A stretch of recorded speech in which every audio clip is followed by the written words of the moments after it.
Hi, and welcome to another edition of Coffee with Brendan. Today's episode is going to be a 2023 market prediction. So that's the clickbait part of this. The not so clickbait part of it is I'm probably not going to give you a very good answer to that question. Reason being is that it's very, very difficult to do. And I'm actually going to show you how many experts in the field, people that study this day in and day out, have many more advanced degrees than I do and literally study this 24/7, have got it so wrong in 2022.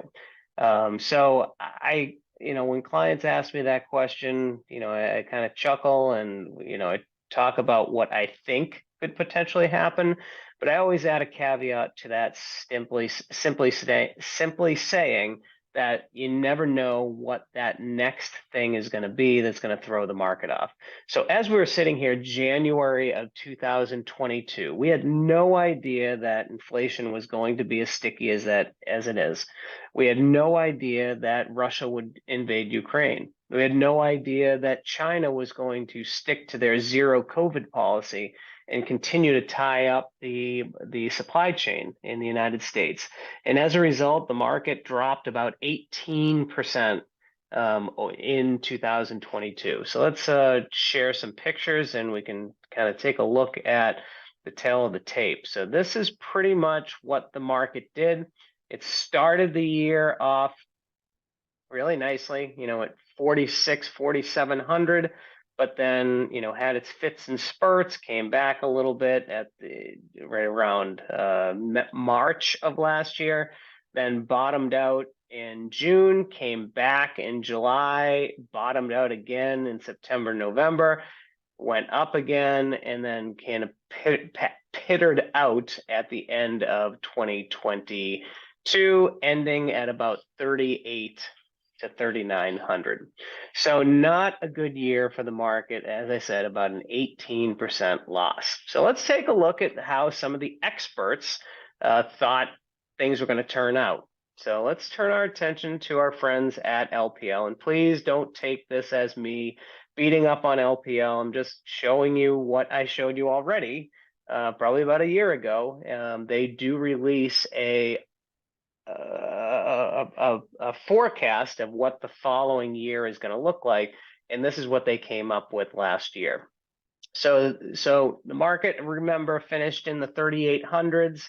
They were actually predicting a positive year somewhere between 5,000 and 5,100.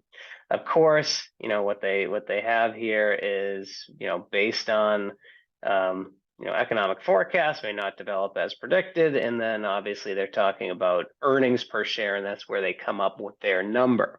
So moving forward to 2000, well, before I get into that, let's take a look at some of the other folks that are also making predictions so that, again, I don't come off as looking like I'm beating up on LPL. So if we go back to this chart here, let's take a look at how some of the other big financial firms performed. So you had Oppenheimer looking at a 5,300 level of the S&P 500. Mellon 5,300, Deutsche Bank, Credit Suisse, Goldman Sachs, JP Morgan, RBC, Citigroup, UBS, Cantor Fitzgerald, Barclays, Wells Fargo, Bank of America, Morgan Stanley.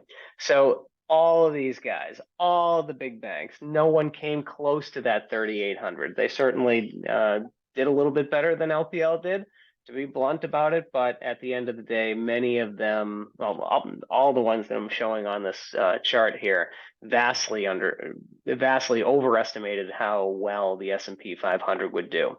And, I know there's a lot of cynicism out there about the Fed, but even the Fed, one of the worst things that Chairman Powell ever said was that this high inflation rate that we suffered through all in 2022 is temporary and will wane. And one of the things that a lot of people are pointing to is that the Fed was broadcasting from the rooftops that inflation was not here to stay, and that it was actually, they had coined a term which is going to haunt Jerome Powell for the rest of his life, called transitory. So that was a really big miss on that front. So long story short, the smartest guys in the room all got this very, very wrong. And again, these guys that's their job.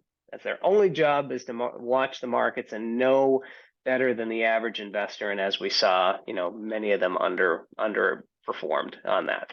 So let's turn our attention to what is LPL looking at for this year. Now, they've given themselves a little bit more wiggle room here, and they're actually painting 3 different scenarios.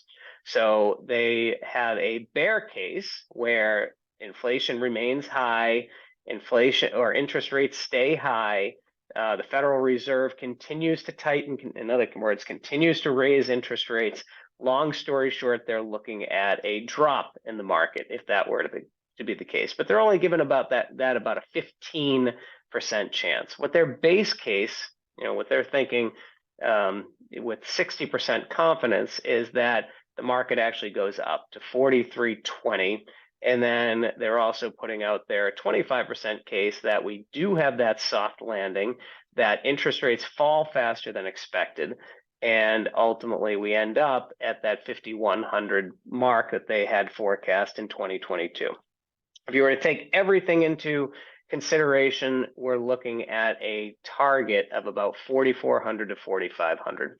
So again, take that with a grain of salt. That is what LPL, and don't get me wrong, they put a lot of work into this, and they're not just coming up with numbers just to, give some content to their website. They have a lot of very smart people working on that, and that's what they've come up with. If you want the full report, it's about a 10-page report on all the things that went into this, feel free to let me know. I'll attach a link to this newsletter, and you can download it. It is a client-friendly piece, and then you can see where their heads are at.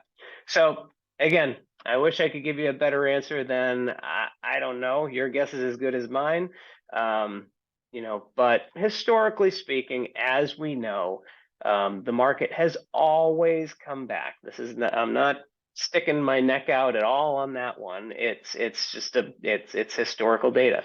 The market historically has always come back from the worst times. The question is when. So again, I can't promise that this time will be like every other time, but there is historical precedent to say that the market will come back. It's just a function of, will it come back in 2023, 2024, or sometime later. So that's what I got for you today. If you have any questions after reading through some of the information on the attachment, please let me know. I'm more than happy to discuss this in more detail. Have a great day.